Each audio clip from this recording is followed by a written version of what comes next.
그리고 데이터가 하나 있다고 하는데요. 1984년 이후 S&P 500 지수가 사상 최고치에 도달한 그때 연준이 금리를 낮춘 경우가 약 20번 정도가 있었다고 합니다. 그런데 중요한 거는 네, 안녕하세요. 주식은 역시 기리기리세 기리이십니다. 안녕하세요, 기리분들. 자, 예상대로 금리 인하가 되었습니다. 그래서 어제 미국 증시는 상승 마감했는데, 하지만 미국 증시가 끝나고 오라클이 실적이 좀 이상하게 나타나며, 오늘 우리나라는 상승을 조금만 맛보고 반납하는 모습을 현재까지 나타내고 있습니다. 같이 공부하시죠. 렛츠 기릿. 자, 첫 번째 소식입니다. 일단 공모주부터 봐야겠죠. 오늘부터 내일까지 진행하는 삼진식품 대신증권에서 진행하는 공모주입니다. 데이터를 빠르게 보자면은 경쟁률 1300대 1, 2300건이 참여했고 의무 확약은 41%로 요거만 봐도 기름분들 느낌이 오시죠? 아, 청약해야겠구나. 그리고 요 친구의 장점은 바로 맨 아래에 있는 요겁니다. 시가총액이 750억밖에 안 돼서 상장 당일 풀리는 물량이 매우 적다라고 말을 해볼 수 있겠죠. 안 그래도 공모주가 뜨거운데 매우 탄력적으로 움직일 수 있어서 기름들이 꼭 청약을 해보시면 좋을 것 같습니다. 다만 굳이 단점을 꼽자면은 균등 수량은 25만 주로 한 사람당 0.5개 정도, 배정 수량이 그렇게 크지 않고요. 그리고 공모가도 7,600원이라 먹을 수 있는 절대 금액은 그렇게 크지 않겠구나, 요 정도 생각하시면 될 것 같습니다. 대신증권 삼진식품 청약하시기 바래요. 다음입니다. 오늘 상장 공모주도 성공적입니다. 자, 저 기릿은 패스하자라고 말을 했고, 아예 그래도 이제 저는 항상 몸소 부딪혀가지고 이런 거 이제 청약하면 어떻게 되는지 보여주겠다. 그런 생각으로 저는 청약하겠다고 말했던 이지스. 아, 근데 민망하게도 이게 이렇게 또 잘 되어 버립니다. 물론 뭐 다른 기업들처럼 뭐 3배, 4배 이렇게 오르진 않았지만 이 친구도 더블에 성공하는 모습을 잠시 나타냈죠. 자, 이지스 디지털 어스 플랫폼 기업이며 앞으로 디지털 트윈이 중요한데 그 중심에서 한 자리를 할 수 있을지 한번 기대해 보도록 하겠습니다. 자, 어쨌든 데이터가 애매해도 좋은 결과가 나오는 공모주, 그만큼 뜨겁다는 의미가 될 것 같은데요. 앞으로 공모주 잊지 마시고 청약할 수 있는 거는 웬만해선 청약하는 게 일단은 좋아 보입니다. 다음입니다. FMC 결과 매우 중요하죠. 한번 하나하나 보도록 하겠습니다. FMC 결과 예상대로 금리를 인하했습니다. 3.75까지 떨어지게 되었고요. 이는 올해 들어 세 번째 인하이며, 그리고 찬반 결과가 중요하다고 했었죠. 어떻게 됐나 봤더니 12명 중 3명이 반대, 결국 만장일치가 아니다 보니까 내부 갈등이 수면 위로 올라오는 모습이었습니다. 자, 점도표를 보면은 의결권이 없는 참석자 4명 또 금리 인하 반대를 시사했고, 또한 7명의 위원들이 내년에 금리 인하가 필요하지 않다, 이러한 의견을 보여주기도 했는데요. 그렇기 때문에 매파적 성격이라고 말할 수 있겠습니다. 앞으로 금리 인하 쉽지 않겠구나, 이런 생각이 들 수 있겠지만, 하지만 파월 의장이 약간의 진화를 했다고 하네요. 트럼프로 인한 관세 영향은 일시적, 이렇게 말을 하면서 증시는 결국 상승 마감했습니다. 일단 시장에서 평가는 그렇게 나쁘지 않은 것 같네요. 자, 다만 이 와중에 오라클이 시간 내에서 11%나 폭락하면서 미국 증시를 끌어내리고 있습니다. 자, 그렇다면 오라클 왜 이렇게 급락했나 봤더니 오라클의 3분기 실적이 시장 기대치를 밑돌았기 때문인데요. 시장에서는 분기 매출이 162억 달러를 넘길 것으로 예상했으나 그보다 조금 낮은 160.6억 달러를 기록, 어떻게 보면 쇼크라고 볼 수 있어서 하락은 하겠다라고 생각을 했지만 무려 11%나 넘게 급락하는 걸 확인할 수 있습니다. 아니 길이 이게 이 정도나 떨어질 일이야, 이렇게 생각할 수 있는데요. 하지만 우리가 지난번에 공부했던 건 기억나시나요? 오라클의 신용부도 스와프 가격이 올라가고 있다는 거, 오라클이 부도가 날 수 있다 이렇게 걱정하는 사람들이 많은 와중에 실적까지 예상보다 안 좋게 나오니까 야, 이거 얘네 진짜 큰일 나는 거 아니야? AI 버블이 여기서 터지는 거 아니야? 이러한 걱정이 등장하게 되었습니다. 그러다 보니까 투자 심리가 매우 급격히 안 좋아졌고 오라클을 비롯한 미국 증시가 다 같이 하락하고 있다고 하네요. 다음입니다. 하지만 너무 걱정하지 말라고 합니다. 미국 내년에도 강세장 이어질 것. 웰스파고에 따르면 23년, 24년 S&P 500은 각 20%씩 상승했고 올해도 지금까지 16%나 상승해서 3년 연속 달리고 있는데 내년에도 좋을 것, 이렇게 예측을 했습니다. 그 이유가 뭐냐? 결국 내년에도 낮아질 금리와 AI 투자 사이클과 그리고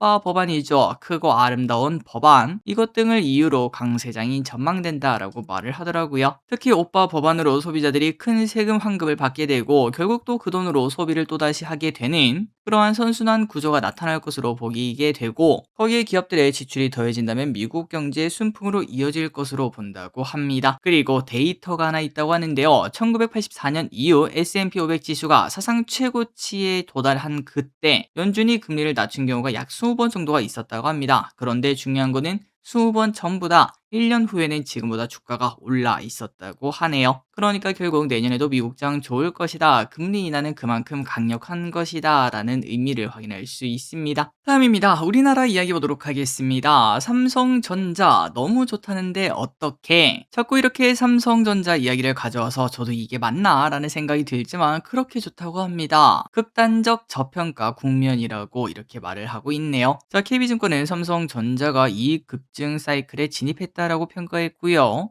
목표 주가를 16만 원을 유지한다고 합니다. 4분기 실적은 서프라이즈에 반도체 영업이익만 보면은 작년보다 5배 증가할 것으로 예상한다고 해요. 그리고 내년 1분기부터는 HBM4 양산을 시작해 2분기부터 출하량이 큰 폭으로 증가하다 보니 삼성전자 싸다고 합니다. 야, 목표 주가 16만 원이면은 지금보다 50%가 오른다는 건데 과연 삼성전자 어디까지 갈 수 있을지 그리고 그렇게 되면은 코스피 5천 그냥 쉽게 달성할 수도 있겠습니다. 다음입니다. 삼성전자뿐만 아니라 LG전자도 관심을 가지라고 합니다. 목표 주가가 13만 원으로 상향이 되었고요. 대신증권은 내년 1분기 실적에 주목하라고 하는군요. LG전자의 영업이익은 내년에 올해보다 46%나 증가할 것으로 예상되며 이미 그런 부분을 반영해서인지 최근 들어 LG전자 주가가 슬금슬금 올라오고 있습니다. 그리고 LG 디플의 실적 개선 등으로 배당도 늘어날 것으로 본다고 하네요. 그리고 지금 LG전자의 가격은 PBR 0.7배로 역사적 하단에 위치하고 있고 결국은 하락은 닫혀 있는데 상승은 열려 있는 그런 확률 높은 투자라고도 볼 수 있다고 합니다. 자, 이 와중에 LG전자에 대해서 좋은 이야기 하나 나왔습니다. 연초에 라스베가스에서 CES에 대한 관심이 높아지는 와중에 LG전자가 CES에서 퀄컴과 함께 개발한 HPC 차량용 고성능 컴퓨팅 장치를 선보인다고 하는데요. 도대체 어떤 걸 만들었나 봤더니 AI 캐빈 플랫폼인데 시각 정보를 분석하는 비전 언어 모델, 대형 언어 모델, 이미지 생성 모델 등 다양한 AI 기능을 넣어서 차량 인포에 집어넣었다고 합니다. 그래서 탑승한 사람들에게 이자 부르모 자율주행이 되고 나면은 사람들 심심하지 않겠습니까? 그런 분들에게 색다른 경험을 제공하게 된다고 하는군요. 그리고 여기서 가장 중요한 거 보안이 중요한데 AI 연산이 차량 내에서 자체 처리되고 외부 유출이 되지 않는 장점이 있다고 합니다. 그리고 또한 차량 외부 카메라를 통해서 옆에서 합류하는 차량 그런 걸 보고 옆에서 차가 온다 이렇게 안내해주는 기능 그런 것들도 탑재되어 있다고 하네요. 다음입니다. 자율주행하니까 이 얘기 안 할 수가 없겠군요. 머스크 웨이모는 테슬라 상대가 안 된다. 자, 머스크가 오랜만에 입을 열었습니다. 테슬라의 FSD 자신감을 보여주는 동시에 웨이모를 저격했다고 하는데요. 처음부터 웨이모는 우리 테슬라의 상대가 되지 못했다며 시간이 지나면 분명해질 것이라고 언급을 했습니다. 갑자기 머스크가 왜 이러나 하고 봤더니 하나의 데이터가 공개가 되었다고 합니다. 그 데이터는 웨이모가 공개한 데이터인데 웨이모의 자율주행 시스템은 인간보다 뛰어났고요. 실제로 중상 유발 사고는 인간 대비 91%나 줄어들었다고 합니다. 그리고 웨이모는 이미 엄청나게 많은 데이터를 수집한 상태죠. 그렇기 때문에 신뢰도가 높다라고 말할 수 있는데 하지만 그 반면 테슬라는 아직 완전 무인 차량도 아니고 데이터도 정확하게 공개한 적이 없어서 비교를 당했다고 하는군요. 그런데 이 와중에 머스크는 이런 식으로 반박을 했고 또한 3주 후면에 완전 자율주행 차량이 나온다고 말을 했으며 이제 웨이모처럼 아무도 타고 있지 않은 완전 자율 테슬라 로보택시가 운영될 것 3주 뒤면은 딱 내년 1월 1일이군요. 그때부터는 이제 테슬라 로보택시도 혼자 다니는 걸 확인할 수 있겠습니다. 다음입니다. 스페이스X 상장 기대감이 계속. 스페이스X가 상장한다고 하죠. 가치가 무려 2200조 원이라고 하니까 어마어마하다라는 생각이 듭니다. 아니 길이 근데 지난번에는 머스크가 상장 안 한다며? 맞습니다. 그런데 이제는 이제 인정을 했다고 하는군요. 얘도 진짜 트럼프처럼 지 맘대로입니다. 자, 그래서 어쨌든 이 와중에 다른 우주 관련주도 관심을 받고 있어요. 스페이스X가 상장하면서 관심이 생기니까 다른 관련주에 돈이 쏠리고 있고 왼쪽에 로켓랩, 최근 2주간 양봉을 2개를 꽉 박는 모습입니다. 자, 우리나라도 이제 이러한 얘기와 함께 우주 관련주가 관심을 받을지 볼 필요가 있겠네요. 다음입니다. 재건 이야기 솔솔. 자, 너무 오랫동안 본 이야기라서 핵심 내용만 보자면은 우크라가 미국에 종전한 세계 문서를 전달했다고 합니다. 그리고 미국과 우크라는 재건 등을 위한 첫 실무 회담도 했다고 하며 오늘의 화상 회의를 열어서 계속 평화한 세부 사항을 논의할 것으로 보인다고 하네요. 그래서 오늘 우리나라 재건주가 좋았습니다. 다음입니다. 애플 내년 스마트 환경 공개. 글로벌 빅테크의 다음 폼팩터는 확실히 스마트 글라스라고 말할 수 있겠죠. 구글에서도 내년에 제미나이를 기반으로 한 스마트 환경을 공개할 예정인데 애플도 스마트 글래스를 내놓을 것으로 보인다고 합니다. 애플 글래스는 AI 기능을 중심으로 작동하는 스마트 안경, 여러 개의 카메라로 사진과 영상을 촬영하고 시리를 통해서 음성으로 기기를 제어, 아이폰과 연동되는 액세서리 형태로 작동될 것으로 보인다고 하네요. 자, 물론 내년 출시는 아닙니다. 내년에 공개하고 27년에 출시될 것으로 예상이 되는데 아마도 내년부터 이제는 스마트 환경 시장이 본격적으로 성장하는 계기가 될 수 있겠죠. 관련주도 우리가 관심 있게 볼 필요가 있겠습니다. 분명 여기서도 실적이 급격하게 증가하는 기업이 등장하겠죠.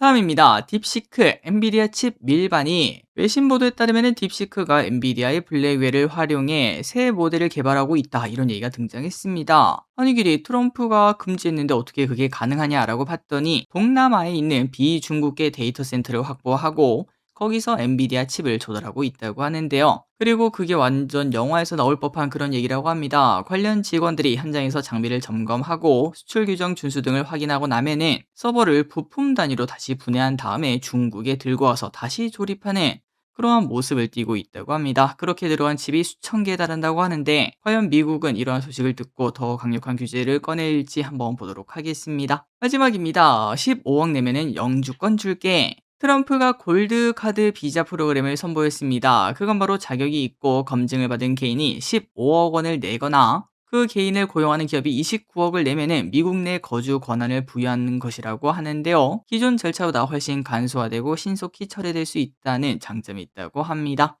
그리고 골드보다 더 상위 버전인 플래티넘 카드 프로그램도 곧 선보인다고 하는데, 그런데 이거 보고 딱 드는 생각은 15억 진짜 큰 돈 아니겠습니까? 이 돈 내고 굳이 미국을 가야 되나? 이 정도 돈이면 어느 나라에서 살든 좀 재밌게 살 수 있지 않나, 그런 생각도 좀 들었습니다. 자, 오늘의 홍보 여기까지 끝났습니다. 항상 이렇게 좀해서 진심으로 감사합니다. 지금까지 길이셨습니다. 빠이요.